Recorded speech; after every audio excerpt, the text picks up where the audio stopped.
record of who is here, please do so. And we better turn on the microphones so that they're at the very back right there. You turn that one on. There we go. Okay, we're all set there. Again, we welcome you here.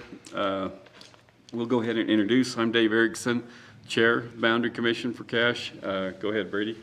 My name's Brady Christensen. Kathleen Howell. I'm Ed Bust. Jason Thompson. Hey, thank you very much. At this point, we will then go ahead and turn it over to Chris Harreld from the Development Services. He's got just a little bit of training on this. Oh, hang on, I better go back and thank you. We need to first approve the agenda. Take a motion. I'll make a motion to approve the agenda. Is there a second? I will second. Moved and seconded. We approve this agenda as written. All those in favor say aye. Aye. Any opposed? It's unanimous. At that point, Mr. Harreld, Dr. Harreld, it's I don't all know where yours. doctor's coming from. Definitely not a doctor. From a lot of experience. All right, let me get this plugged in here.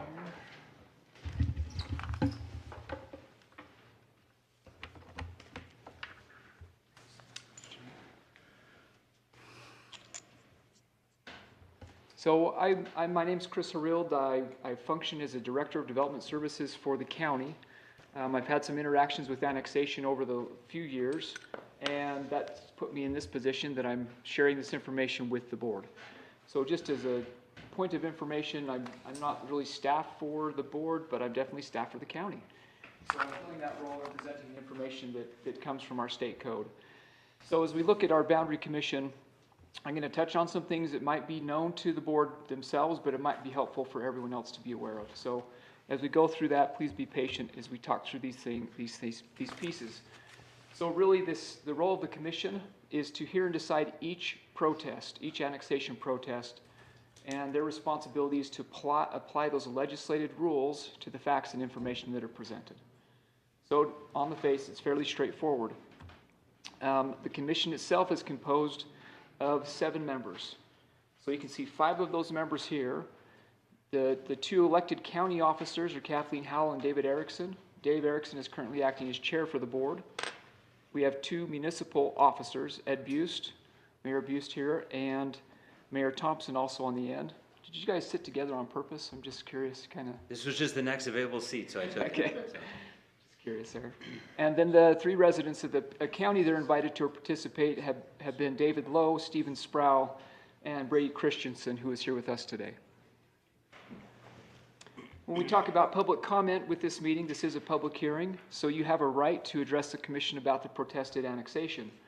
Now, there are some typical kind of rules of procedure that I don't know what the board has adopted, but typical rules that have applied in the past are to keep your comments to 3 minutes or less if you're just a member of the general public.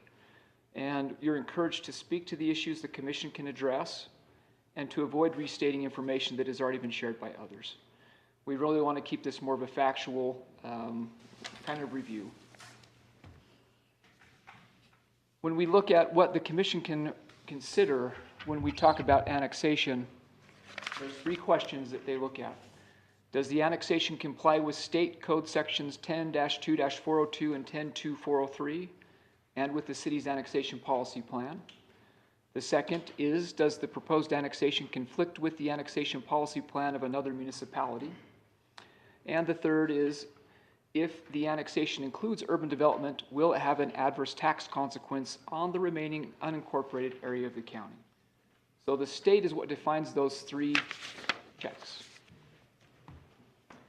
Once the Boundary Commission makes their review, has their discussion, they can act to do any of these 3 things that are listed. And again, this is prescribed by the state law. So they can either approve the proposed annexation with or without conditions, or they can make minor modifications to the annexation and approve it with or without conditions, or they can disapprove the annexation. Once they make a decision, they must issue a written decision within 30 days after the conclusion of the hearing. So there's some timelines prescribed there, so you know when to hear back on what their actual decision is based on their meeting today, or however that works.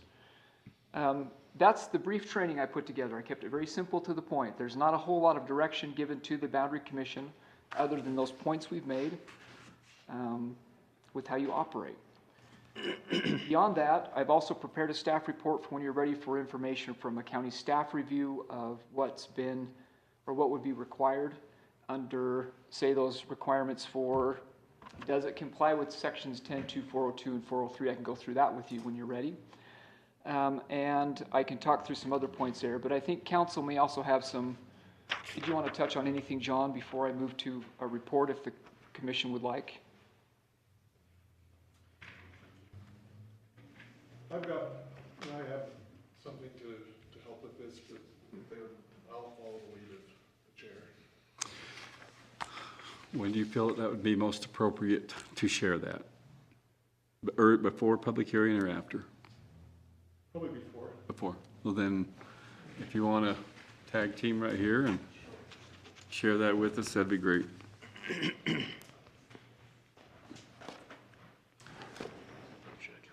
What's that? Through mine, or do you want to go? I'd like to pull up. And then probably come back to yours. Okay.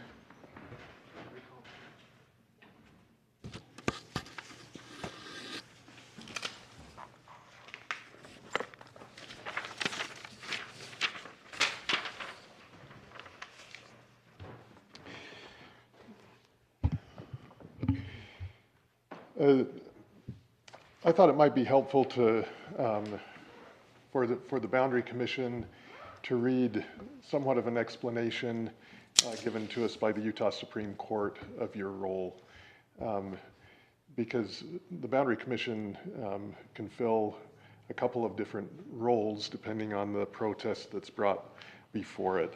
And this case, Kearns Tribune Corporation versus Salt Lake County Commission from the Utah Supreme Court kind of outlines those two roles. And so I thought for your sake and the interested parties and public, it may be helpful to read through this. So you have a copy in front of you and there's a copy on the screen. And I'll read it and just give an opportunity for you to ask questions really after each paragraph here. The court, meaning the Utah Supreme Court, has clearly indicated that the determination of municipal boundaries is a legislative function. More accurately, the determination of municipal boundaries is a function of the state legislature as opposed to a local legislative body. This is because local governmental bodies, as political subdivisions of the state, have no inherent control over their own boundaries as they derive their powers from the state. Accordingly, we maintain that the determination of municipal boundaries, including land annexation, is a legislative function within the control of the state legislature.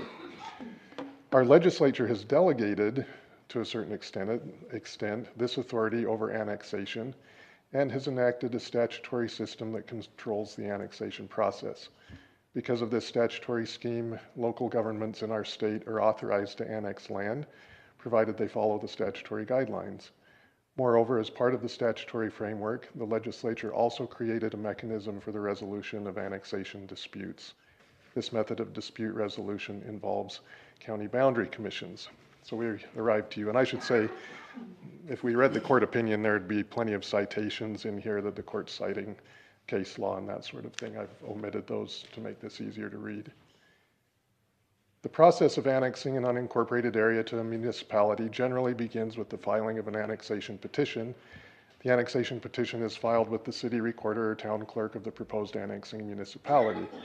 The legislative body of the proposed annexing municipality may either deny or accept the petition. If the legislative body of the proposed municipality accepts the petition, the city recorder or town clerk for that municipality then determines if the petition is valid by deciding whether the petition meets the necessary requirements under state code. If the petition passes muster, the city recorder or town clerk then certifies the petition and provides written notice of the certification to various persons and entities. That we've gotten to that point in this particular matter. The legislative annexation scheme then permits certain entities and individuals to oppose an annexation petition by filing a protest to the petition. The role of a county boundary commission is to hear and decide each protest with respect to any area within that county. In essence, the boundary commission is required to apply the rules promulgated by the legislature regarding annexation to factual circumstances before it. In this sense, the mandate to resolve disputes between adverse parties by applying rules of law to a particular set of facts is judicial in nature, meaning the boundary commission performs a judicial function. That, and we'll bring up Chris's slide, and when the state code says that the commission may only consider, and then lists 3 questions. The first question is exactly this one, where you perform a judicial function and say, let's look at the facts. Does this one check all the boxes of what's required if you're going to annex? And there's not really discretion in there other than to be like a judge and say, did they check all the boxes? That's the first function. The next paragraph. However, in performing its role of deciding protests, the Boundary Commission generally retains a feasibility consultant to conduct a feasibility study and then holds a public hearing. And at this point, I'll say the state code has since changed that a feasibility consultant is only required in a county of the first class. Now the code does not require that for third-class counties like ours. But the types of considerations, I believe, are the same. You just don't have a feasibility consultant. You have the interested parties themselves who will inform you on these issues. A feasibility consultant is required to analyze and report on different factors pertaining to the area proposed for annexation, including, among other things, population and population density, natural boundaries, current and 5-year projections of demographics and economic base, projected growth over the next 5 years, projected revenues and costs of governmental services for the next 5 years, cultural and social aspects of the surrounding area, and the potential effect on school districts. Again, whatever the parties bring to your attention here, essentially. At the hearing, the feasibility consultant presents the results of the study. The Boundary Commission takes public comment. As such, the Boundary Commission considers whether a proposed annexation is good policy. In this sense, the Boundary Commission acts in a legislative capacity. In sum, the Boundary Commission functions as both a legislative body and an adjudicative body. Can we switch back to Chris's? How do I do that?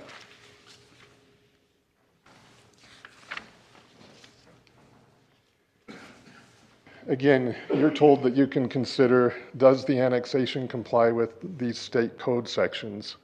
It's in answering that question that you perform an adjudicative function. Does the proposed annexation conflict with the annexation policy plan of another municipality? This is a case like the last one that you heard some months ago, where this is an issue, and in this case, you perform a legislative function and say, yeah, it does. We've got 2 municipalities where it's in their plan, and so you take policy considerations into play and make a legislative determination. Is this on this boundary or on this annexation? The third question, if it includes urban development, you'll hear from staff that this one does not include urban development, so the last question isn't really applicable. My recommendation to you is that you hear a staff report on the initial question, did the process check all the boxes, and that the public hearing would therefore be more focused on the second question, which is just the policy questions. And I'd be happy to answer questions or to sit down, either way. I think we'll have a couple here shortly as we're talking, but okay. Would the board like to hear from Chris now? Okay, Chris, will you then share your insight on some more detail? So I'm going to just touch on where this is so we can point to that quickly. So as you look on the map there, this is a copy of the plat that I've just put a red overlay on top of the annexation area. So if you're familiar with that property, it's just north of Providence and just south of River Heights. It's just right in between those two properties. This is another overview of the same, so you can see it from kind of a vicinity and then aerial. You can get a feel for what's on the ground there. And then when we talk about, White properties were all, they're still county properties that are, that is correct. right. Those The darker are, ones are your city boundaries currently. those are little islands of unincorporated areas Right. between the cities. So we're back to those questions, considerations. I'm going to talk through 10-2402 and 10-2403. I may go quickly through those, so if you have a question, just stop me, pause, and I'll do that. Or ask me to stop and I'll pause. So first of all, it must comply with this section 10-2402. So there's a number of pieces in this that are questions that can be addressed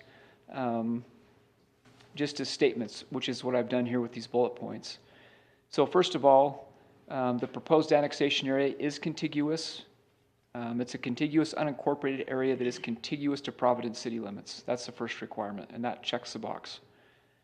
The other part of this is the county council back in December of 2021 agreed with the reduction of the existing unincorporated island at their meeting. And why that's important is the annexation cannot move forward unless the county agrees to it, to allow those unincorporated islands to remain. So without that decision by the council, that would fail. But because of that decision by the council, it can move forward. The proposed... That decision just reduced the size of the island overall. It did. Yeah. It created 2 new unincorporated islands by definition, Yeah. which is why it came to the council. The proposed annexation is within Providence City's defined expansion area, also referred to as an annexation policy plan area. It refers to those as the same thing in state code, either expansion area or annexation policy plan. The owner representative for the property within the annexation area, Ridgeview Park LLC, has signed the petition. Providence City has the ability and intent to provide municipal services to the proposed annexation area. Now that was 402, so they checked all the boxes on 402. Under 403, we start to talk about noticing primarily.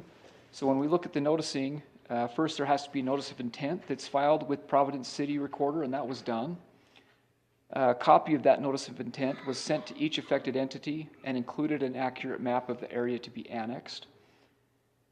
The third, the county mailed the required notice and certificate to all required persons and entities. Fourth, a petition meeting the code requirements was filed with Providence City, and the petition does not include any area from a previously filed petition that has not been denied, rejected, or granted.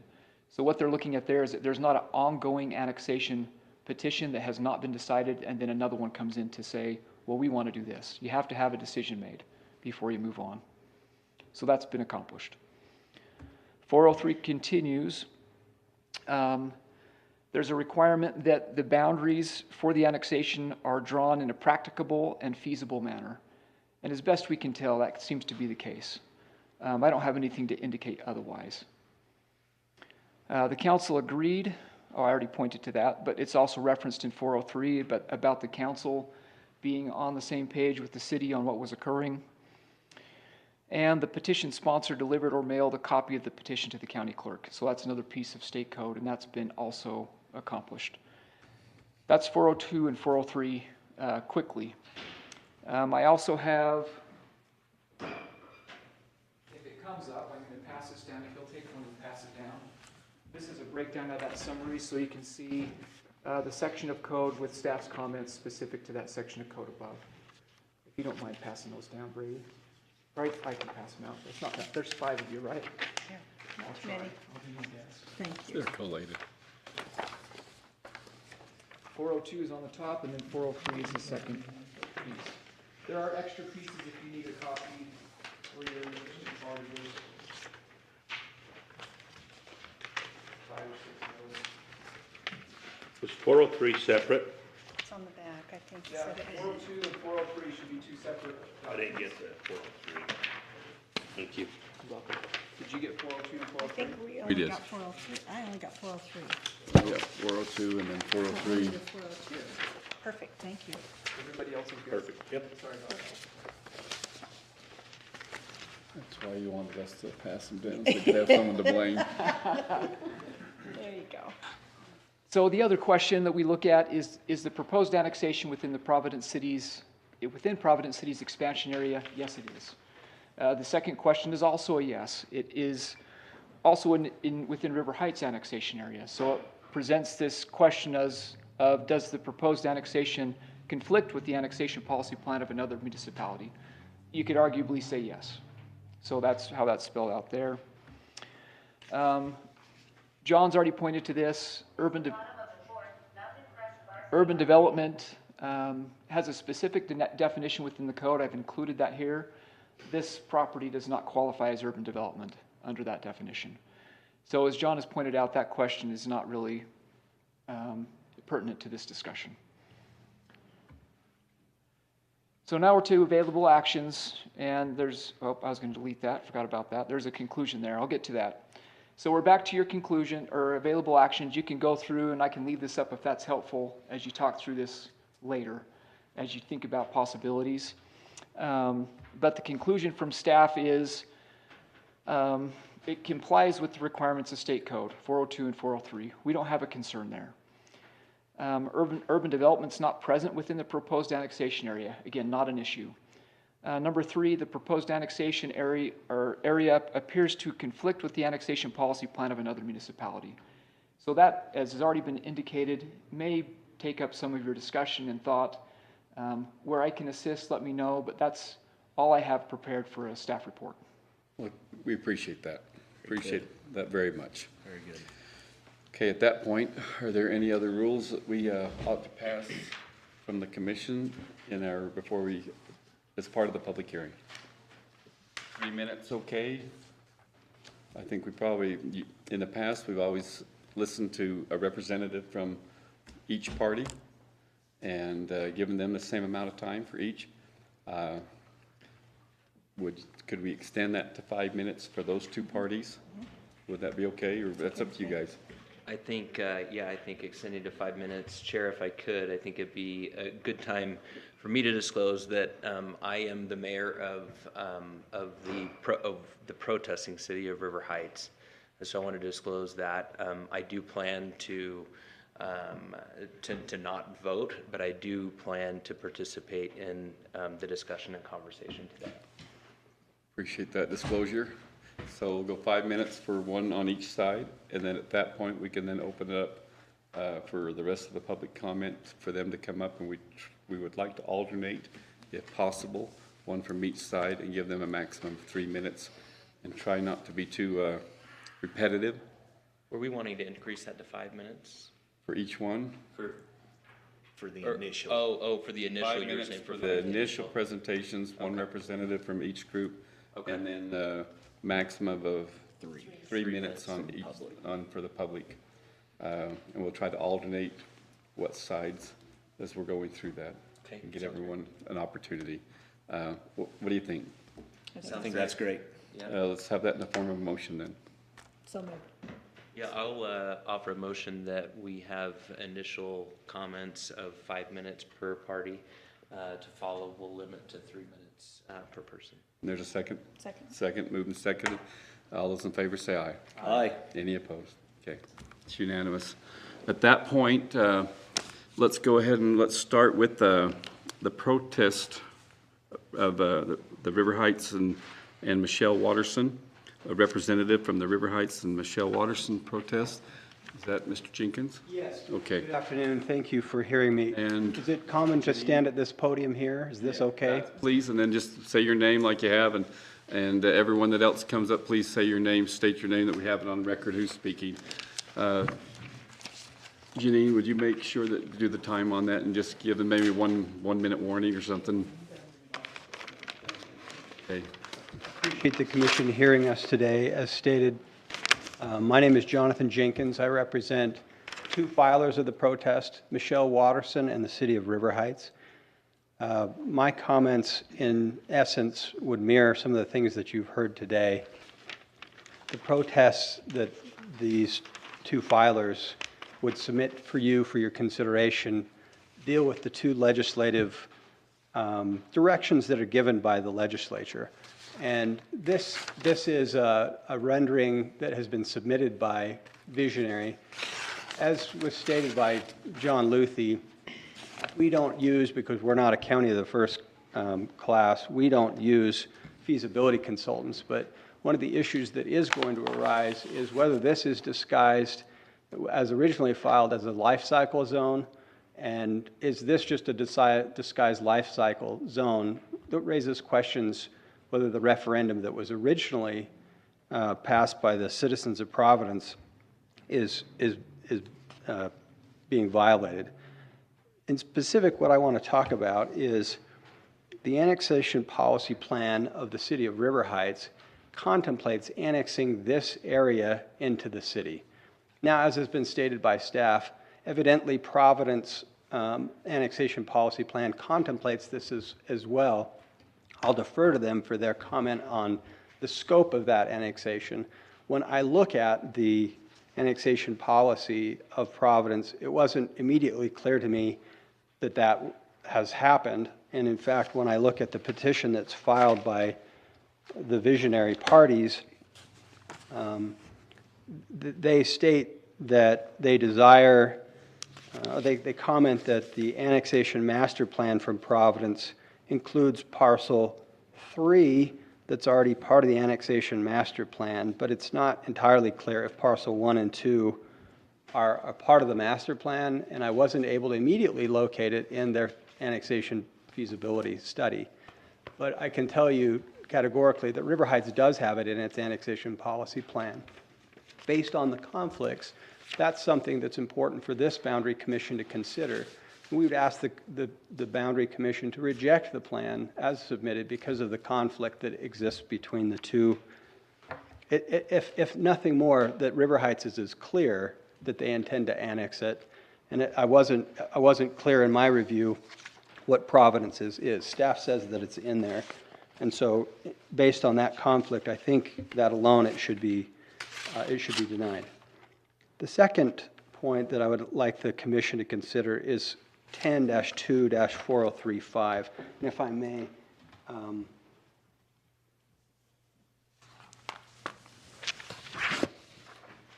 let's see. Yeah, just 415 also mentions that in considering them, sub B, that if it conflicts with the annexation policy plan of another municipality, this is an issue. In 403, these are the considerations that the commission should look at. And one of them is the objective, we're trying to eliminate islands and peninsulas of territory not receiving municipal type services. In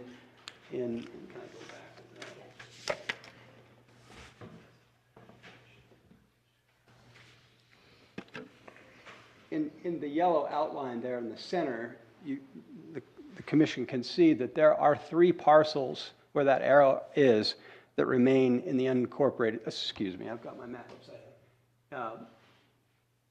3 parcels here that are in an unincorporated area. And one of the things when you operate in your quasi-judicial role is you should look very discriminately at these issues, because we want to eliminate gaps when we're engaged in annexation, and that indeed leaves a gap between River Heights and Providence, those 3 parcels of land. And specifically, the statute calls that out as a factor that we need to avoid. And I would ask that the commission deny the petition in its current form specifically because of that. The other thing I would point out is that in the annexation policy of Providence, they too, in their own plan, indicate that they do not want to have these types of gaps. It states in their plan that in considering an annexation, the Planning Commission and the municipal legislative bodies shall attempt to avoid gaps between overlaps within the expansion areas. And if I may, since I represent 2 protesters, I'll just dip into my other client's time and just finish that argument. Is that acceptable, Chair? I'm okay with that. Are we okay with that? Okay. If you'd like. because Providence's annexation plan specifically prohibits that, those gaps that are being proposed there, I think that should be very persuasive to this commission in saying this needs to go back and this needs further work. And with that, I'll submit it. I'm open to any questions the commission may have. Thank you for hearing me. Thank you. In representing Providence, who is speaking there?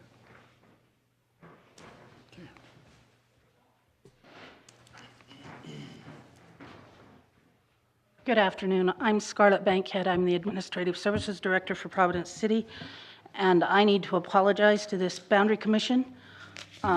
Somehow we were not informed of the date and time, and so I have had like 25 minutes notice to come and meet with you.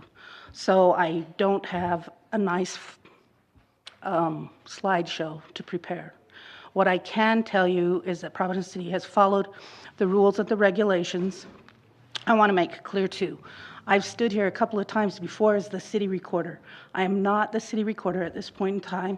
Ty Cameron is our city recorder. And so I am not filling that role anymore for those of you that may think back on history. Providence City did amend their annexation policy plan a couple of years ago, and we actually did work, when we did the amendments on that plan, we worked with both River Heights and Millville, because we acknowledge that we don't like gaps, we don't want to encroach on other cities. We've actually been quite conservative in our annexation policy plan. And we did work with them. It was before Mayor Thompson's time. It was back probably 4-5 years ago. And we did go through the process and amend our policy plan to include this area. At that point in time, the Providence City had received some requests from people to look at a different type of zoning that was kind of a mixed zoning. We put something together. This particular developer was looking at the same type of thing and approached us, and so that's how it all originally started. But we have definitely gone through, taken the process, amended our annexation policy plan. So while there are overlaps, I can state that our plan does show this in our plan, this entire area. As the original annexation talked about it, and prior to that, we did only have the furthest south portion, but then when we amended the plan, it extended all the way to 600 South in River Heights. So Providence City is prepared to service the property.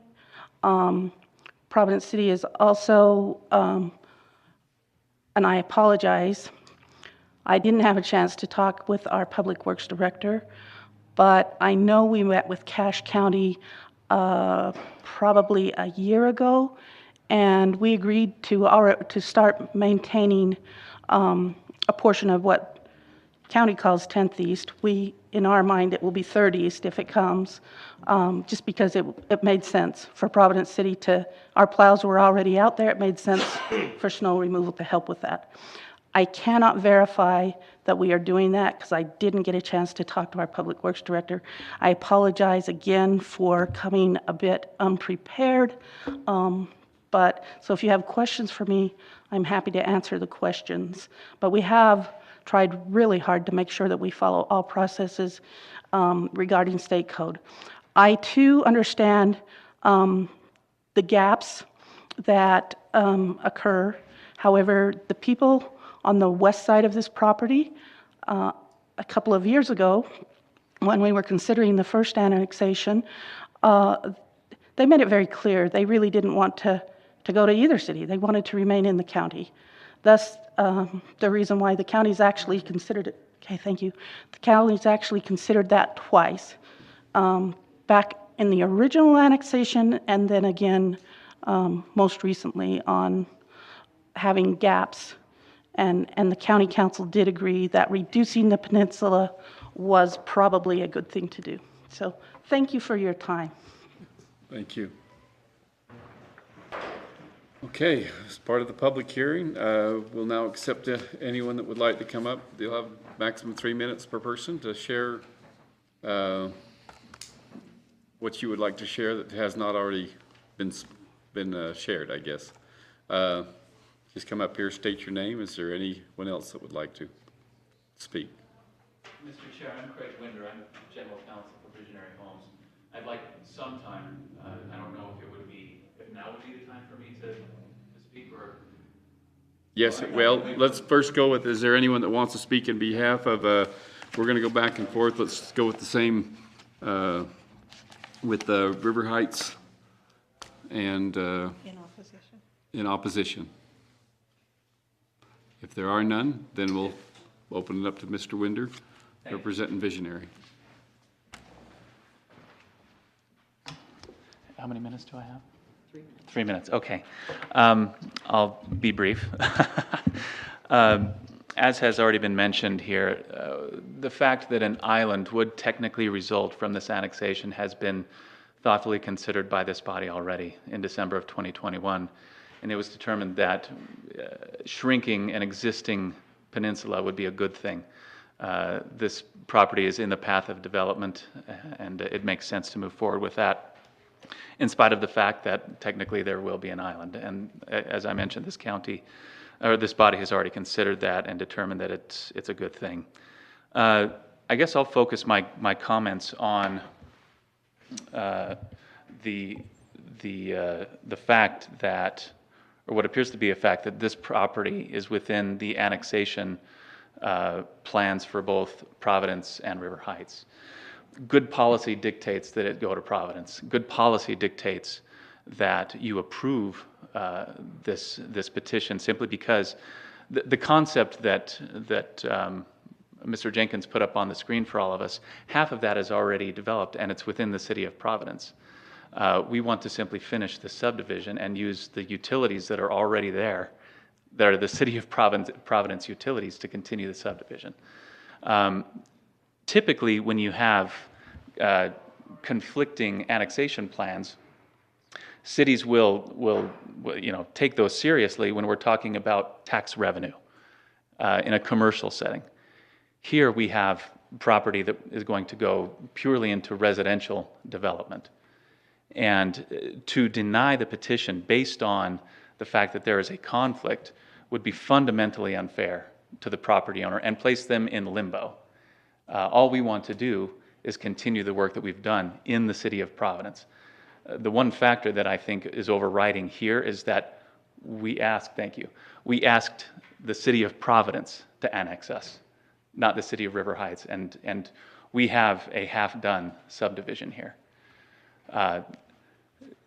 So to place us in limbo would be the worst decision that could be made here. We do believe in property rights. We believe that the city of Providence, as you know, they have demonstrated that they are able to provide the utilities to this property. What we don't want to do is be caught in a power struggle between two cities and just have the property sit there.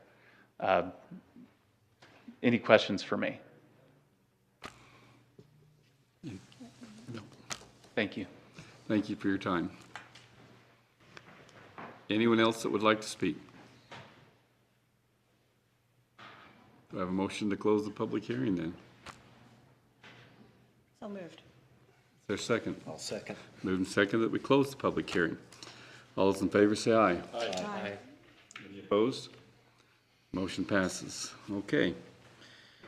Then it opens up for our discussion, that we can freely talk amongst ourselves, and we can also ask questions of whoever we need to. So, I have a couple questions. I do too. If I could lead off.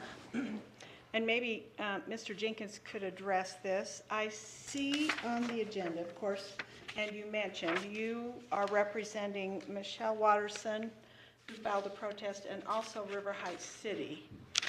I did not get a copy of a River Heights City protest unless it's all included in the Michelle Watterson protest. There are separate protests. There are separate, okay. Did you guys all get those? Yes, I have a copy of it if you. I think it was the. Got the Danes. I've got it right here. This is the document. You got one, yeah, I thought we did. I printed that. I printed out. Same format, Right. Yeah, same. Literally had River Heights. For your time's sake, the two protests are worded identically. The same, They are. perfect. They are. Okay. And maybe I looked at it and thought it was Yeah. the same. Paragraph, but Okay, It is, it's just worded the same. all right, thank you. I appreciate that. Okay. Let's see, what was my second question now? Oh, I'm wondering if someone could address, I had a question concerning a comment in the petition, and that was concerning Proposition 1. I guess my question there is, and I am familiar, I don't live in Providence, so I didn't vote on it, but I am familiar with what took place there. I guess I'm just wondering what bearing you believe, you didn't talk about that in your comments, what bearing that has on this decision, or how it affects it. As I indicated, ordinarily, if we are a first-class county, you would utilize a feasibility consultant to help you in your legislative function. Sure. You don't have the consultant, but I think those are still issues that should bear on this commission. And I also think that I would be cautious, and staff can advise you, but if the county made some decision on the unincorporated island, I do not think that can supplant this commission's independent decision on whether those gaps should exist. Thank you.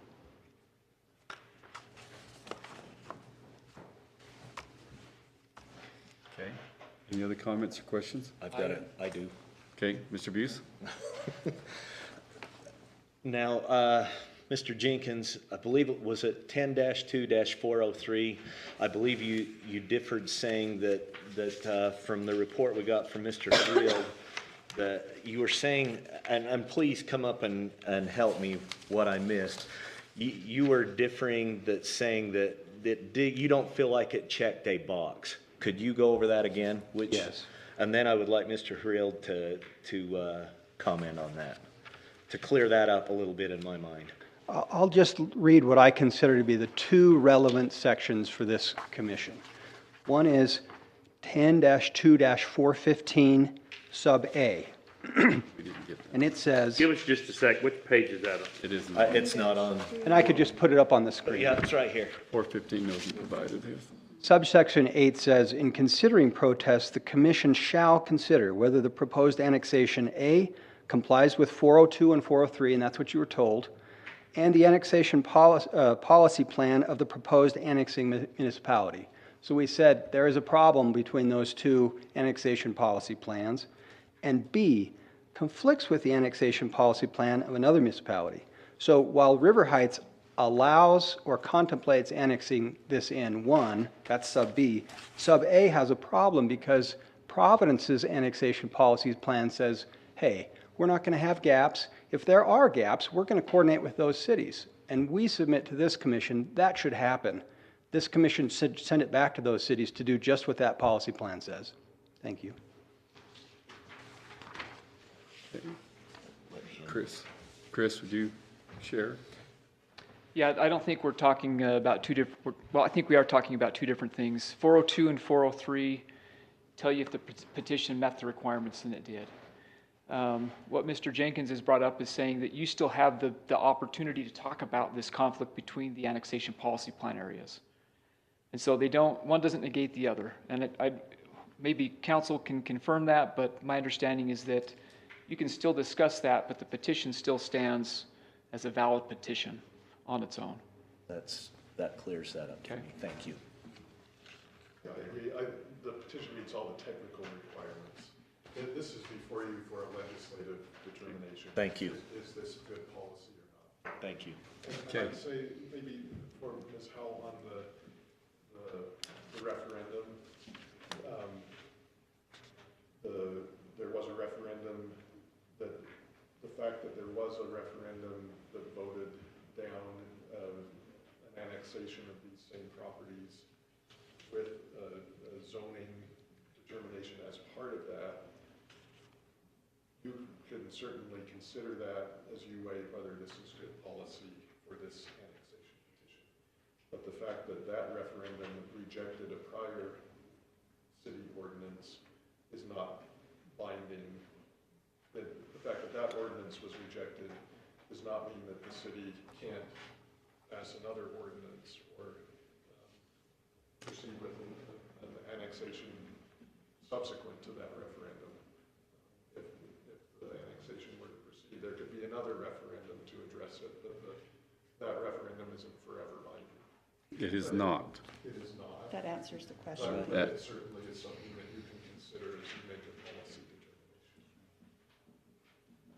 Thank you. You had a comment?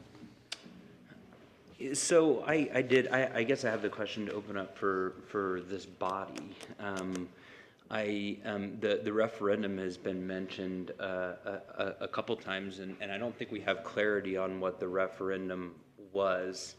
John, are you prepared, do you have enough background knowledge on the referendum to speak as to what the referendum language was and what was being voted on in the referendum? But there's just been multiple references to it, but it's not clear what the public was seeking with the referendum. I would like to read it.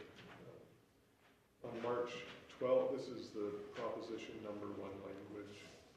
On March 12th, 2019, the Providence City Council unanimously passed Ordinance 2019-4, annexation and zone assignment for parcel numbers, and it includes these 2 parcels of issue. This area is on the north side of the vineyard development and was formerly known as the Chug property. It's approximately 22.13 acres.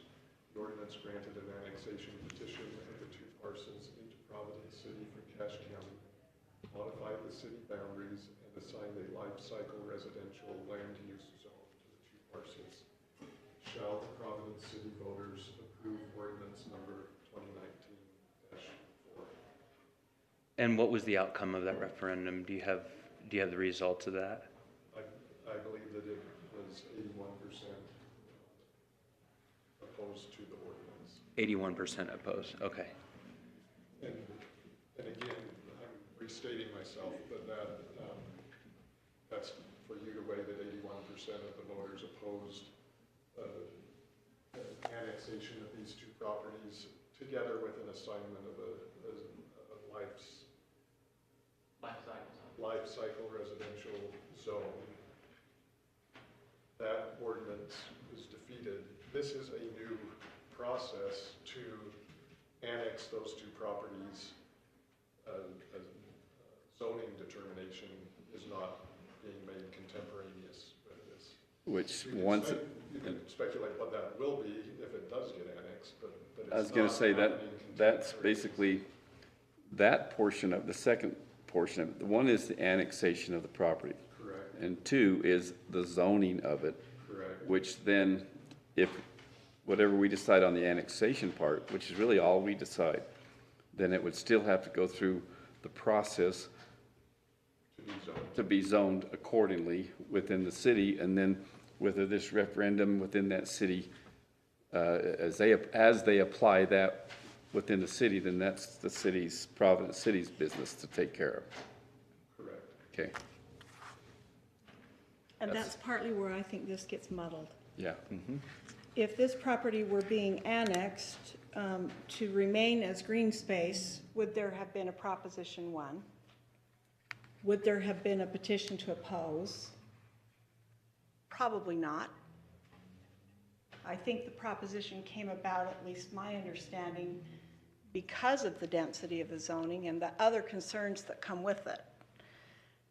This body, as I understand it, is to vote on the annexation The process of the annexation. and the process of the annexation, not the zoning and how the property will be used. I'm wondering, Chris, maybe you can answer this for me. When properties are requested to be annexed, do they have to state why they're wanting to annex them? We're going to develop it. We're going to put housing. We're going to, I mean, I don't know the answer to that. I think each city treats it differently, and each city will treat it differently over time. So it very much depends on if you're in Smithfield or Hyde Park or Hiram, wherever you're at, they each have their own adopted rule, and sometimes it gives them the flexibility to decide what that's going to be.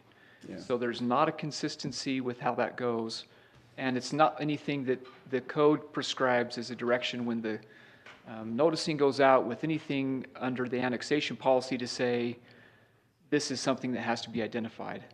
That's not part of the annexation process, but it is part of the city process. And I've seen many times when they have annexed, before they annex, they says, well, it is proposed that we're gonna annex this, but the city has a different idea what they want, that they want that 2-acre lots or something like that. And the day it gets annexed, within that short time, all of a sudden the zoning changes. But that's the city's business. The city can change it unless they've entered into a development agreement with the actual developer. But that's the city's prerogative to say what that might be. And I'm supposing that comes up on occasion, or maybe most of the time, just because you want to make certain if you're filing a petition to annex, that city can service what your intent is for that property. So my guess is it's part of the discussion as you're moving through the... The city should be having that discussion. And in fact, that's one of those checks that John pointed to. The city recorder or clerk or town clerk have the responsibility to certify that it meets all the requirements of the code after the county, or city council accepts it, or town council accepts it. That's how I So they should review that with their attorney to verify it checks all those boxes, that they've talked to the proper folks who confirm that adequate services can be provided. But again, that is more internal to the city and less part of our review process.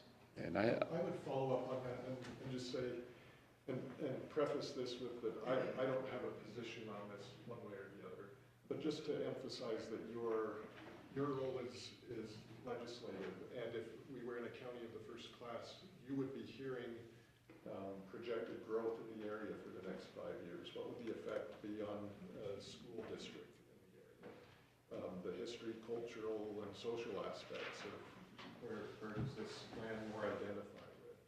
All of those things are proper things for you to consider. That you become the legislative body on whether this is a good annexation or not, and it isn't just does it check the boxes circumstance. But short of a school district coming to tell us what it would do, or short of... You don't have much evidence. We don't have any evidence to, I mean, I can... Evidence you do have. I live there, But those are factors that this body should take into consideration. And, even though we're not a class 1 county, those are things that we do need to consider in the annexation process. Sure. And, I've already disclosed, obviously, I'm the mayor of River Heights, and I have met with the superintendent or his assistant superintendent. And River Heights Elementary School is at 119% capacity. Providence Elementary School is at 109% capacity. And that's expected to climb, and it's not a local municipality's responsibility to worry about the school district's responsibility to take care of the schools and be able to have classroom sizes that are adequate to teach the children. But I do have a question, and it's more, John, this might be a question for you too, just for clarity. If an application is presented to a city for annexation, and the application is received with a density request with it. So we're requesting to annex this area in as single-family high density, for example. A neighboring city protests that, and then the applicant goes back to the city because there is, for whatever reason, maybe there's uproar in the city and people aren't happy about it, or they just decide they want to pull the application. They pull that application. Does an application then continue, and a protest is filed, but that application's been pulled from the city? Does that still make it valid to come before this body at this time for annexation when the application has been pulled and a separate application has not been filed specifically for annexation without a density designation. I guess I first asked, has the application in this case been pulled? My understanding it is. I went to the public meeting that was going to be before the Planning and Zoning Commission, and that application was pulled by the developer. So I'm just curious if that's a box that needs to be checked, or, you know, if the application's been pulled, are we having an annexation conversation today on something where there's not even an application that's there? That's what I'm curious about. I'm hesitant to answer that question unless we know definitively whether the application's been pulled, and it sounds like the developer's attorney is here and can speak to that probably. Providence City was also wanting to speak to it. Yeah, you got insight on that?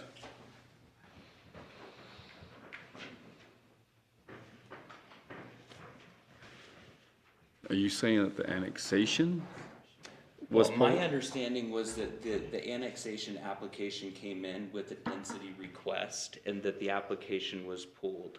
So, and the public meeting was shut Not just down. part of the application? That's my Okay. understanding from Well, my let's go here. conversations with Mayor Alder. So let me explain the process. In Providence, am I limited to 3 minutes? Go ahead. Okay. In state code 109A506, it actually does talk about annexing property and assigning, regulating annexed territory. The legislative body of each municipality shall assign a land use zone or a variety of thereof to territory annexed to the municipality at the time the territory is annexed.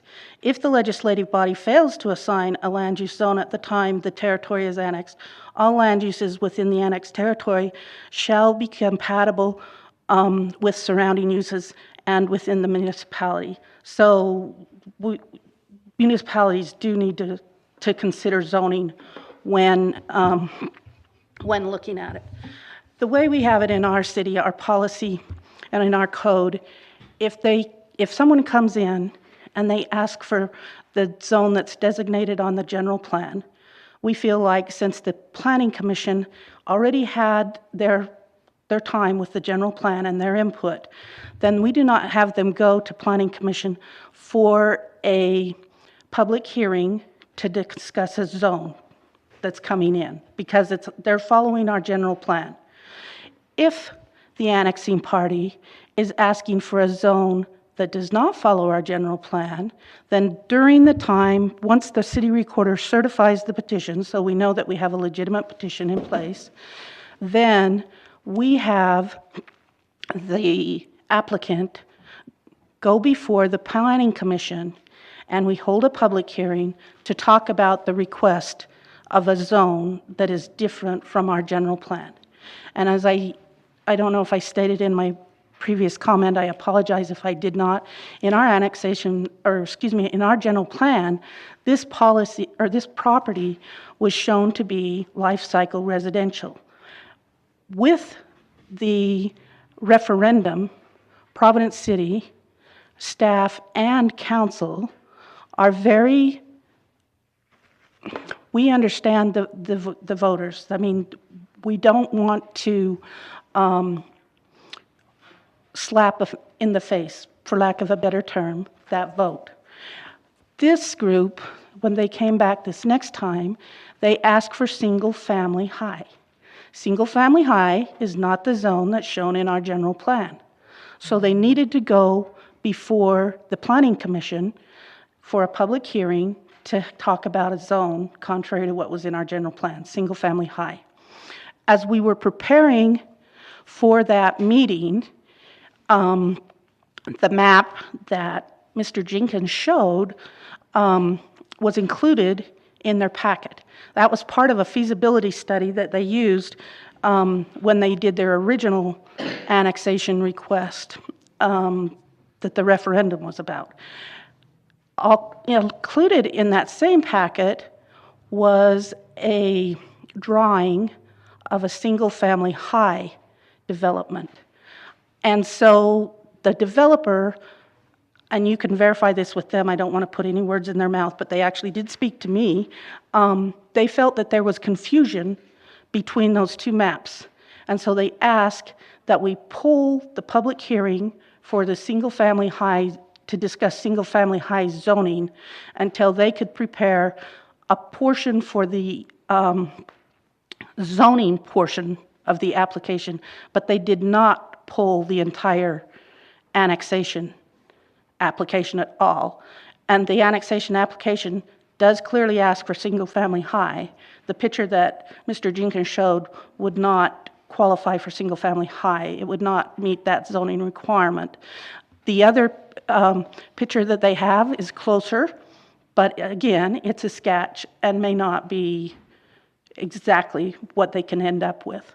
So yes, we delayed the public hearing to give them more time to clarify what a single-family high development would look like, but they did not pull the actual annexation petition. Questions? Okay, thank you for your time. I do have one follow-up question, and this is part of my ignorance on this.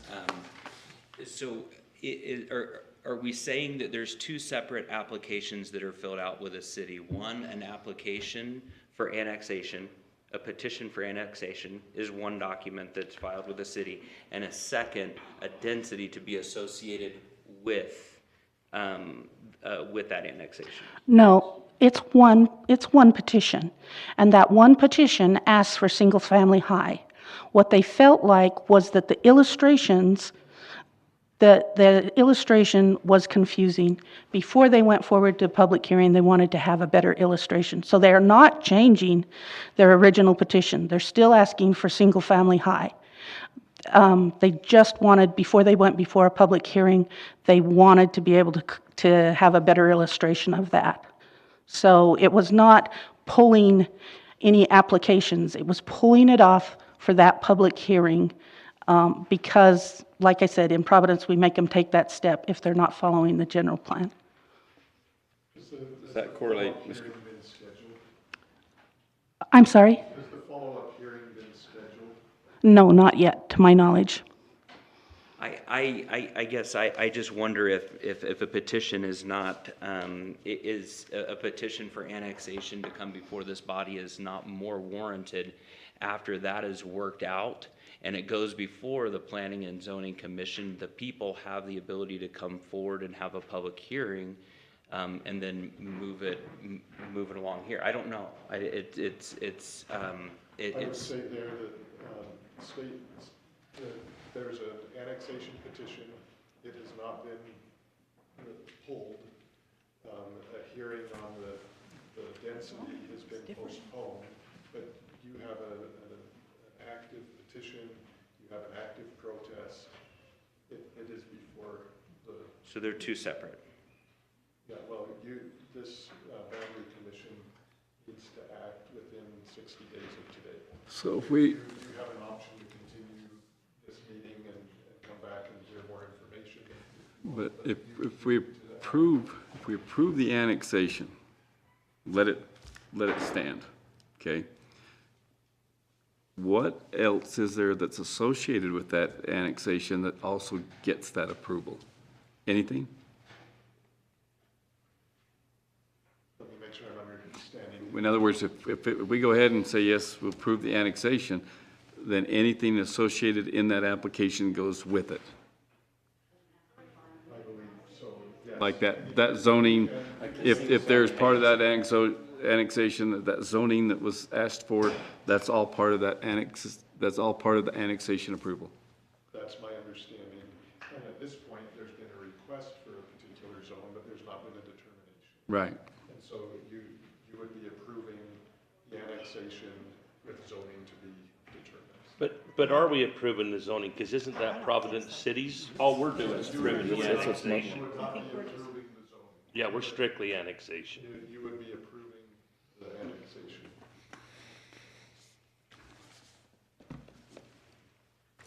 Mr. Winder, is that clear? Did she reflect what? That is correct. Okay. That is correct. Yeah, and that's I just absolutely. I just saw your eyebrow go like up and down like twice over there. Sorry, I'm a little expressive. No. Yeah, as Mr. Luthi mentioned, this is really a jurisdictional question. The aspect that has been served up to the Okay. county over which it has jurisdiction is the annexation question, and that is all. Okay, and then my other question that I had that could maybe be addressed is, I understand that there's overlap as far as the two cities, River Heights and Providence, have an overlap on jurisdiction where we're going to end and where we're going to start. And this happens to be in the collision of the property that we're looking at. And Providence has amended theirs just a couple years ago, was it? She thought 4. Was it Providence, you amended your boundaries just like a couple of years ago? I can't remember when you come. No, just a couple of years ago is what I believe you mentioned. I can't remember the exact date, but yes, we did amend our annexation policy plan. Okay, I can show you a picture of it on my phone if you. go ahead. On their website, the file name says 2020-421, which sounds like it may have been April of 2020. So about a year, And 2 years. so that's when that was amended. Then I'm going to ask, okay, was River Heights, how far before that was River Heights on their plan? Had they filed theirs? Because there is some vagueness here that's going on that all of a sudden, that one city hadn't really decided and one had. River Heights plan appears to have been in 2017 last amended, but I'm So, open to being a corrected. couple of years earlier. I can confirm that, I'll pull up the map. Could you? Our GIS keeps all that stuff updated. Okay. I'll see where it's at. And I bring that up just saying, is this, is Last all of a sudden, case- The last case before us that had precedence. right, I would say though, that what part they last updated, we wouldn't know right here. yeah. Chris may be able to point to that, but whether they updated just some of the text in the plan or updated the map, we wouldn't know those things. Okay, well then, that kind of follows up with my last question is chronologically, does that have an impact on what we would decide? That's for you to decide. Okay, They're and that's, anyway, that's something for us to bring up. So, And if I may, the policy plan that I have is with the map attached, says 02. Now, maybe there's something there, but we do believe River Heights is older. well, that's kind of what's been shared today by everybody anyway, but that's exactly. I would probably just point to section 10-2-403, subsection 5. I don't know if you have that here. We do. 403, We got subsection a copy of 5. all that. Subsection 5. And a lot of this is a learning process for me. I mean, the rest of you on this commission have quite a bit, well, a lot more experiences. This is my first day, but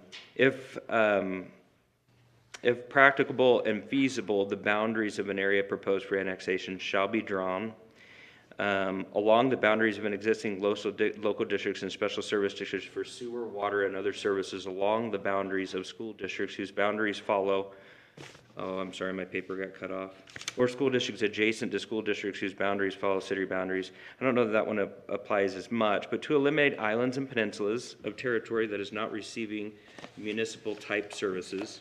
That's one that applies in this case.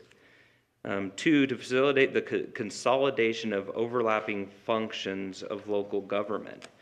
And I would just question in this particular case if this is being drawn in a way to do that without significant disruption to one municipality over the other with regard to roads, with regard to infrastructure. It is a question to be asked. And then finally, E, to encourage the equitable distribution of community resources and obligations. And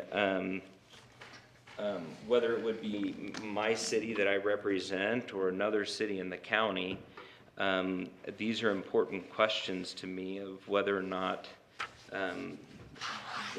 this proposed annexation boundary as drawn if it does all of those things. I don't know, I'd love to know the other commissioners' thoughts on that. Well, I know one thing, on the county council agreed on December 14th that it did reduce the size of that island. I think that was a plus, and we had a roads discussion, and one of the, and I believe Providence City did agree to take on the responsibility of the portions of that road from the county. Are we talking about 10th East? 10th East, I'd have to look at the map, I remember. That's correct, 1,000 East. 1,000 and East. Even the annexation prior to, that was a discussion, that Providence would take over the maintenance of that road. Right. All the way. And that was agreed upon Yes. at that time. That was one of the things that said, yes, we'll provide this, we'll allow this to happen from the county council if you do this. Yeah. And then it was agreed upon by Providence that they did that. They were willing from the get-go to do that. So that's a big portion there. But it did not eliminate, it just reduced the size of that island. I know that was a plus. Which, you saw the map, there's islands all over the place. So I think we're not creating a new island, it's merely reducing the size of the Exactly. island, is how I would view it.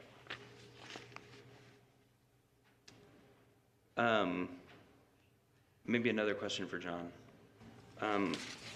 John, it would seem to me that that what we're getting in 10-2-14 and 10-2-403 is a responsibility that's directly delegated to the county boundary commission, irrespective of what a county council may vote and pass. When it comes to these boundary disputes, a county council's decision doesn't set precedent for what this commission decides, or is that a wrong assumption? So the county council could have put a roadblock up in the way and stopped or potentially stopped this annexation by saying we don't like the fact that it would leave what was previously one big island, two smaller islands, and not agree to it. And then it probably wouldn't even be in front of you. They've said, the county council has said, we're okay with that. There's still a protest, and now it's for this body to decide. But this body can. But I think to answer your question, even though the county council approved that, that doesn't mean this body has to approve the annexation. That's my point, is we've been given a very specific, from the legislature, a very specific duty of things to safeguard, and I'm just going to the text saying, hey, what is our duty? Right. And that's what I'm wanting to clarify. And that's really why they're 2002 separate. was River Heights. 2002 was River Heights. Yep. 2020. 20, some question, I think it's 20, there's two dates on the Providence one. One is 2018, one is 2020. So I'm not sure which one preceded, but I would guess it's the 2020. Okay, so Providence's previous boundary at that time in 2002 did not include this property, Correct, and River Heights did? correct. And I can pull that up if that's helpful, so it's not just me telling you. Is that? That would be nice. I'd like to see it for the record. But the flip-flop of that is the landowner themselves did not go to River Heights. They themselves went to Providence. There's more to that if you want to hear that. As the landowner, Well, I represent the city when the landowner did petition River Heights to annex initially. oh, did they? For that same property? Yes. And they were denied? They withdrew the application and went to Providence. That sounds familiar. Was that based on density, or what was any idea what? Well, our interpretation was they wanted a higher density. Sounds like the old Nibley Logan City. Create your. Here's the River Heights 2002. annexation policy plan declaration. You can see those 3 lots that are kind of sitting on the edge. And then this would be 1000 East. And this has already been annexed here into the city. This is the property that we're talking about there. So we have history of Providence over, just, in other words, taking over some of River Heights, yep. River Heights' proposed annexation anyway, right? Apparently, according to that map. Is the property east been annexed in, east of Tempe? No. Portions of it have, portions have not. Oh, There's still an island there. Yeah, there's an island that showed up on that one. the Waterson property is all. It's county, but I wondered coming south. There's the south boundary. Right there. Oops. Basically lines up with Spring Creek Parkway. Providence City You can run annexation whatever I you think want. all of this is. policy plan. all of Up this. east, correct. That's that new All development. of that, yeah. This is where we have, this document itself is dated 2020, but the map has a 2018 declaration line, so I don't know which one's more, I don't know if it's applicable here, but then you can see where this change has taken place on the north end of that picks up that property.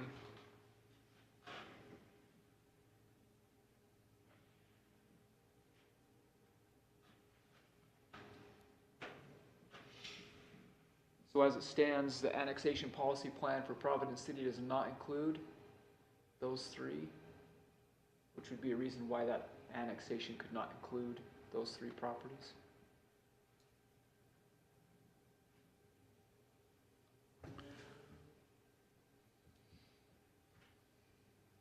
Okay. Will you put back up the Yes, sir. 3 responsibilities that we have? Are there any other comments, discussions?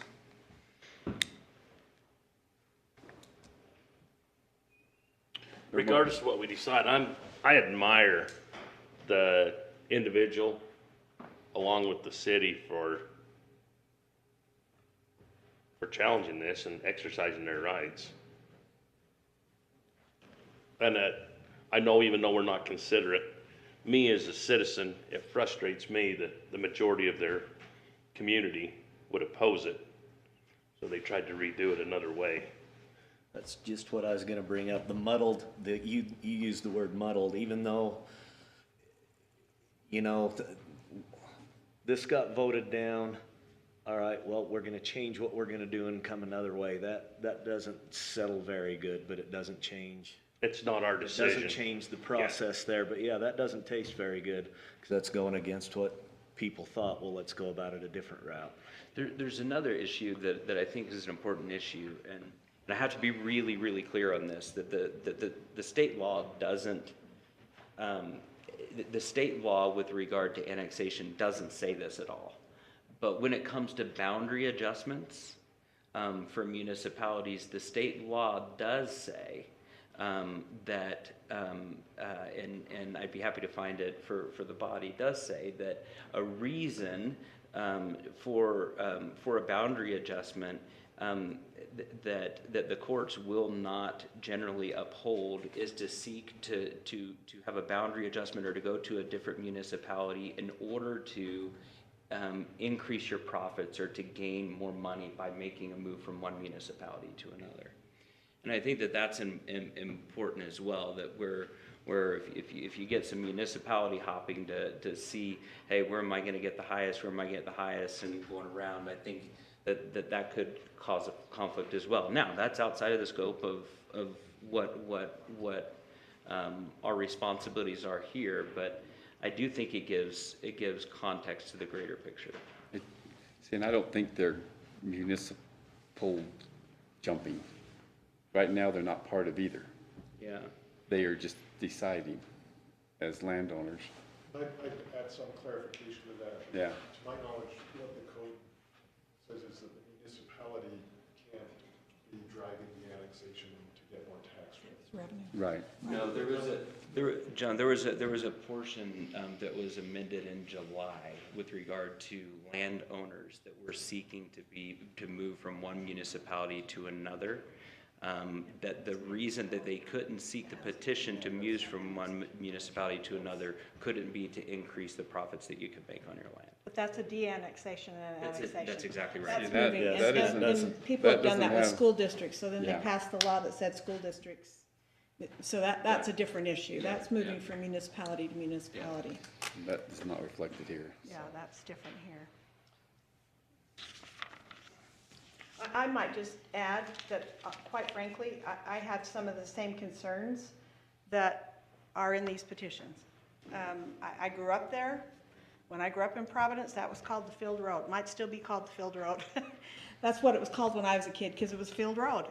And that's where it went. It was a field road. And so I understand the concerns when they talk about traffic and all of those things. It's some of the same concerns we heard in the annexation we just heard the last time. They're real concerns.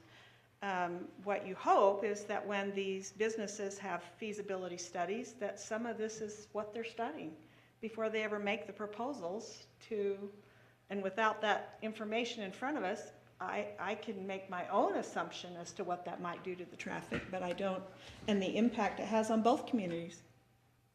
It's real. It can't not be real. But one thing we know is that the school district, while that may be a problem, they didn't petition, they didn't protest the annexation. I think they realize development's happening everywhere and we just have to deal with it. The kids will go somewhere, we just don't know where. So that becomes one of the challenges, I think. And the thing that keeps coming in the back of my mind is this body deals with the annexation. It doesn't deal with the zoning, and that makes it challenging.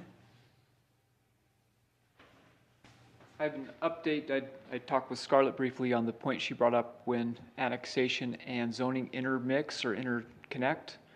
The point she referenced, I just wanted to point this out so you know that they're not required to be tied together. This is in section 10.9A 506, so it's tied to the land use regulation, not to the annexation regulation.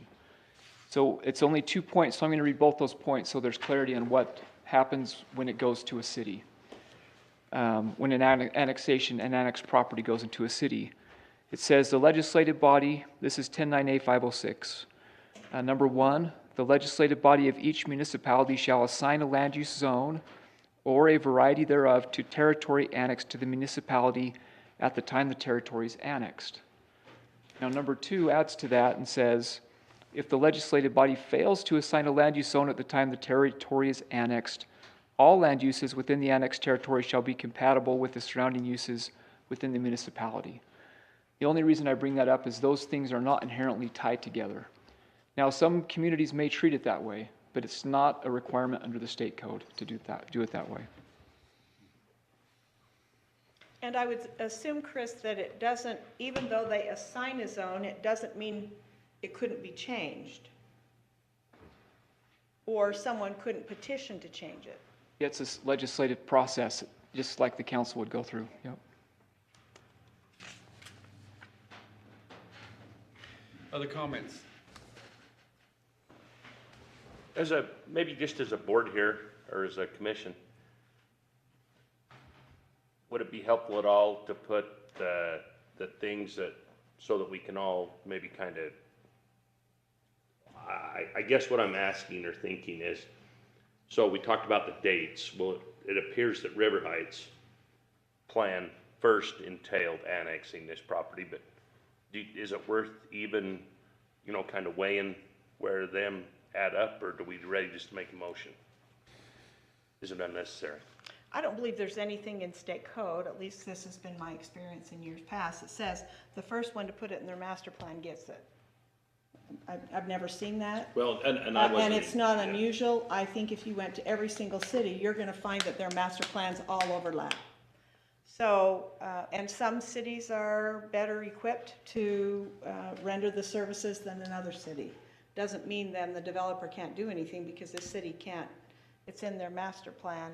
I think it's something we have to consider, and clearly it ought to be in the master plan, but I don't think there's, am I right, John? Is there anything that says first in, they get it? No, that's why you're here. So that when it's into municipalities' respective plans, that there's a body that can see what policy makes best sense, and that you're welcome to weigh whoever had said that we want it first, give that whatever weight or no weight that you would like. I wasn't inferring that that was my sole judgment. Sure, I- sure, yeah. I'm just still so gray on this myself, that it would be helpful to me if we drew, or put a few, you know, here's some positives this way, here's some negative. If you guys are ready to make the decision, I'll jump in. I looked at that very question, that's why I brought that up. I was wondering about the dates on those and whether one was reactionary to a proposal, which does happen. Oh, sure. But So I- we I could sat even just there- put dates. Yeah, put dates is one of them. The other thing, and why I brought that up, but what I weigh against that is still the rights Property of the rights. property owner themselves. They were denied, saying, this is what I want to do with my property, by River Heights. Apparently, they tried to annex into, and the annexation failed, according to the standard that River Heights set, that this is what we wanted dealt there. And they're still neutral, almost like their own sovereign state, you could call them. They can decide which country to go to. And apparently that country didn't have the same kind of a, Because that was very much part of our last hearing. Right, That it was was. the biggest factor. you That know, was the factor. and that person that owns that property ought to have that I'm choice. glad you brought that up. So we got You the know. dates and the property rights. Property rights, that is a big thing, I think, for me, Okay. you know, to weigh that against possibly, I looked at those dates, but that is not, apparently the options were given, and the options were refused by one entity, which then allows another entity to have a better offer. So, Do we have any other, in you guys' minds, any other, is there any other points that lead you one way or another? the referendum, but I don't think we can even, to me, the referendum is after the annexation, whatever happens at that point might affect, It does tell you something of community sentiment. yeah, Right, sure. community sentiment, I guess. So really, the referendum, to my understanding, and help me out, the referendum was Providence coming and saying, we want to annex this in as a different zone, and that's what it was turned down. No, it was a two-part. It was. I'd like that from Mr. Luthi, please. And it was to annex it as a lifestyle zone. That's there's what I meant, right there. That was voted. And that was voted down, so that was voted down, but they went back to Providence, and now Providence is looking to do it a different one, the lifestyle. Yes, so, It hasn't been made yet. all right, so, just so I had that Well, straight and just for interpretation and clarity, okay? Interpretation and clarity, if you read the words of the referendum, it specifically states annexation and density. It does not just say one, it says both. So I just want to make sure that that's clear before this body, even though it's a political thing and it doesn't maybe weigh on our decision. The referendum, the language of the referendum was about both annexation and density. It was about both issues. Was this language you read us, John, the language? As far as what I've been able to pull up, Okay. the language of Proposition 1 explains the ordinance, that the ordinance granted an annexation petition of the two parcels in Providence and assigned a life cycle residential. And assign. Zone. And Doesn't say anything about, and shall the Providence that doesn't city say voters. density in there, in the language. Well, the life cycle zone, but Right. life It cycle does say zone, life- but it says annexation and then life cycle zone. It was both Correct. issues. Correct. I just want to make sure that Correct. as we're sorting out the political issues here, that annexation was an issue and life cycle zone was an issue. Both were an issue in that referendum. Yeah, but you shared that it was a density issue. And that's the zoning. That's the I zoning. know, That's a life cycle But zoning. that's density is a very broad statement. Yeah, the only point I'm making is, the only point I'm making for the commission is that I mean, we can't crawl in the minds of Providence voters, right? And say, hey, nor do we want to. nor do we Yeah. want to, right? But The wording of the referendum does state annexation and lifestyle. It was a density issue plus an annexation issue. It was not Okay. just a density. Besides those three items, Mr. Chair, do we have any other ones? We have So we got the dates, dates, the Property property rights. rights, the individual, and then just the, referendum even is though it's not- public sentiment. Well, and I think the big one is, did they meet, did they check all the boxes? Oh, So okay. did they do what they were supposed to in their annexation? for their petition? annexation. For the code, yeah, for the code. Well, as far as we've been told. The other thing I was thinking back on, and I remember when this came to county council, I do not remember, and Chris, you maybe could, I don't remember River Heights coming in and opposing it at that time. Well, I really couldn't say, I don't remember that either, but Okay, then we better set that aside, and memory of that. our memories could be vague. I Yeah. just don't remember that being a big issue at the time that when it came to the council. I don't remember hearing anyone getting up and saying, at that time, that, hey, we shouldn't do this as a council. That was in December, right? Yeah. December of 21, 3 months ago. Yes, and to be fair there, that's not something that's noticed Right. to, Yeah. like, these bodies. That's They're not, true. it's not That's a true. process there. That's true. So, okay, well, at that point, decisions can be made. Anything else? Anybody? Anything else?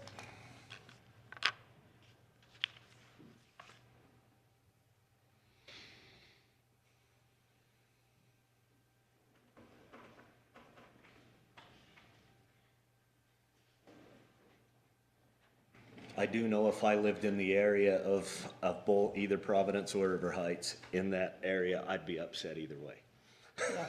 On either side, but I would, so. But that does not weigh in on what I think here, on what we need to do. From my opinion, I think if we have I know this is legislated, but I think if we had, for my mind, I should say, if there was, the only thing that I could use is leverage one way or another. And it's hard to go both ways because I look at the dates, but I look at the property rights, and I'm struggling making a for or against.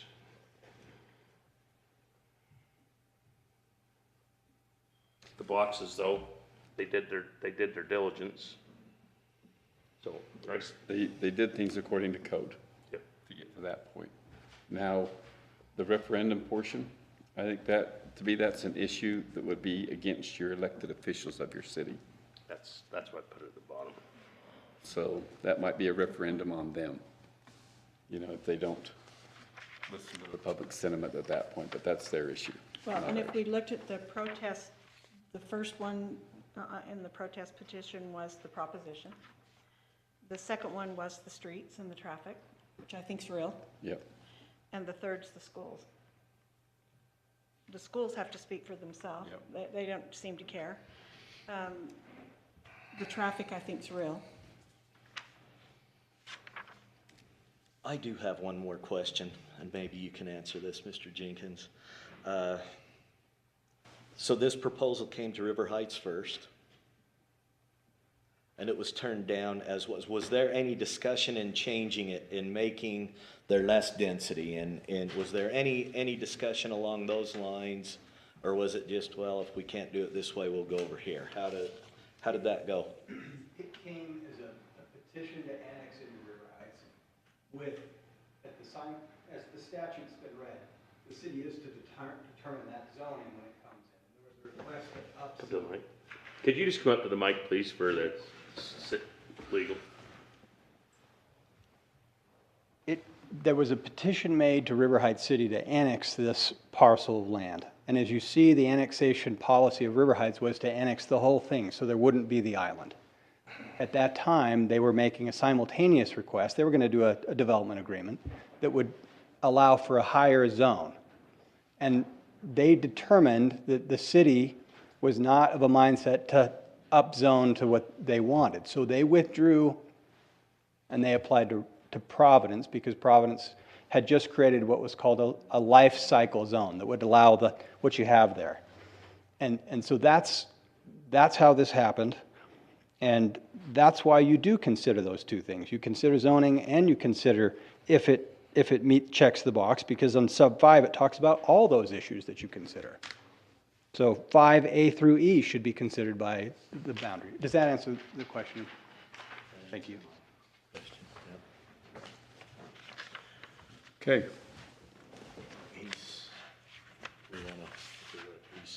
Did you have a comment? If I may, Sheriff. For rebuttal, you bet. It's not Not rebuttal, it's but just gonna- for to share. We want to make sure both sides are heard. Not necessarily rebuttal.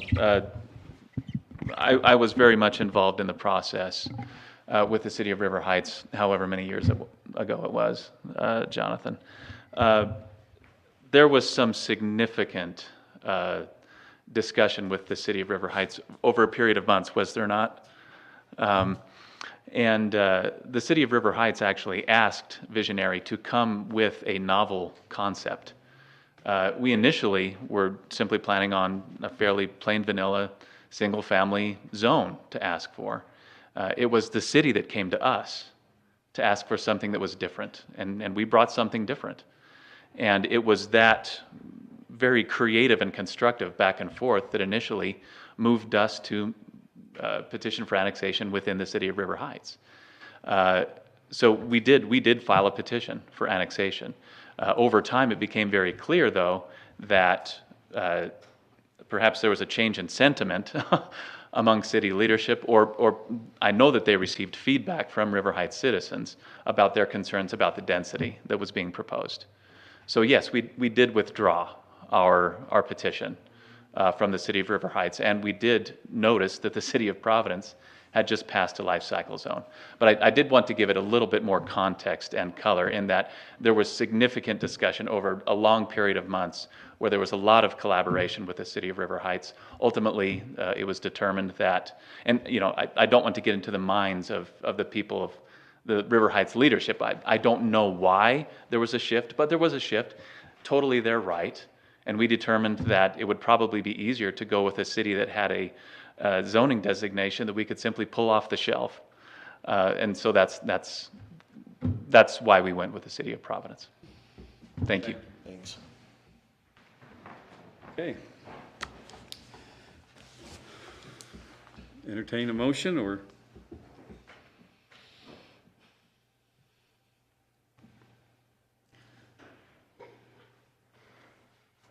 I'll make a motion.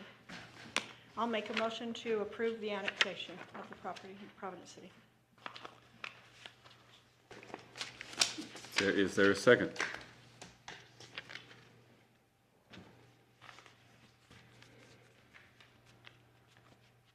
Somebody had to get it started, or we'd be here till tomorrow.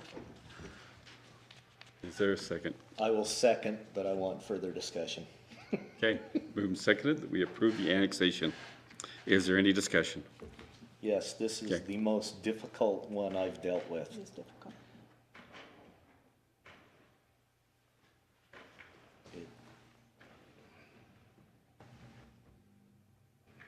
I just go with the check boxes and the rights of the landowner. That's what sways me to the approval. Plain and simple. I'm the same way. That's home to me. Plain and That's simple. where I Other grew than up. that, like I said, It's- if I was a Providence resident on that border, Absolutely. I'd be mad. If I was a River Heights Absolutely. resident, I'd be mad. I would. I'd be upset, and I'd be watching Providence City what they're gonna do. I would. But that's You opinion. hope that's where the citizens. You, vote. you hope, and that is a Be a referendum on part who of gets the- in the next the development. vote. Absolutely. Any I'm ready to, well, so we got our second. Any so discussion, any further discussion, though? I'm fine with what everything's been said. Okay. And I feel the same way, is, and I am a big private property rights proponent. And they have that right to go one way or the other to, you know, like I say, negotiate, work with, whatever, you know, falls within their realm. I applaud that they do that they talk, and they talk openly. And those cities, they also have the right to also say no, which I applaud that. I think, be honest with you, I love this process. The outcomes aren't always good. They aren't. And it's going to be one of those where 49.9% hated on one side and 49.9% of the other on both sides, to where you're not even going to get 100% of anything. And, but it's kind of like, this is a clear boundary at this point. And you kind of wish that those things would be agreed upon a little bit earlier. Before it gets here. Before it ever gets here, but it doesn't always, because there's a lot of money involved. And it's disheartening for me to make it come that maybe it is up to money, but I hope it's also private property rights, that whoever it is, they have that right to do that. Now, how it affects all the residents thereafter, my lifestyle out north of Smithfield, it seems like it's changing every day since they announced the temple. And there's traffic, there's business, there's developers calling me weekly, and I'm in the same boat, and I'm saying, all I want to do is farm. But now I can't even farm, you know? So it does affect it, and but I still think that's the priority, is that the code was set as such. They have matched and done what was according to the code, and we are erring on the side of private property rights, which I think is powerful and necessary. That's how I feel. So with that in mind, if there's no other discussion, then all those in favor of the motion that we allow the annexation to occur, and we'll need to talk about specific write-up here, say aye. Aye. Is there any opposed? Okay, are you going to abstain? I'm going to abstain. Okay, you will abstain because of his position. We do appreciate the dialogue. We appreciate the comments. The motion does pass. Mr. Chairman, just why this is really hot, and I don't know what our boxes are as a county, but I'm wondering if there's not already a box for the next time that this happens, when there's a piece bordering 2 or more proposed plans, that one of them boxes is that there's communication. Because I know, like on the planning and zoning, if we have an applicant come in with CUP or even a zoning request that borders a municipality, we want a letter from the municipality involved, because they have priority over, I mean, if they want to annex it, or if they've got a future plan for it, we want to know about that at that time.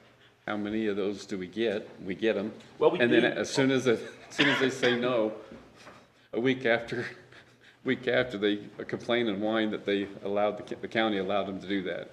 Well, I'm You know, not that saying goes. it's perfect every Yeah, time. it isn't, but you know. In both of these, just like you brought up, was River Heights at the table when Providence come to the council?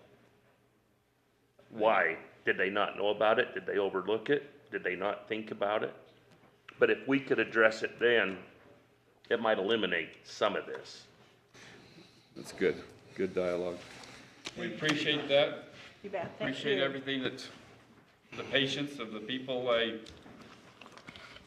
We did the best we could, according to what we felt was right. If you don't like us, fire us. It's such a high-paid job. What's that? You're fired. I'm fired. Okay.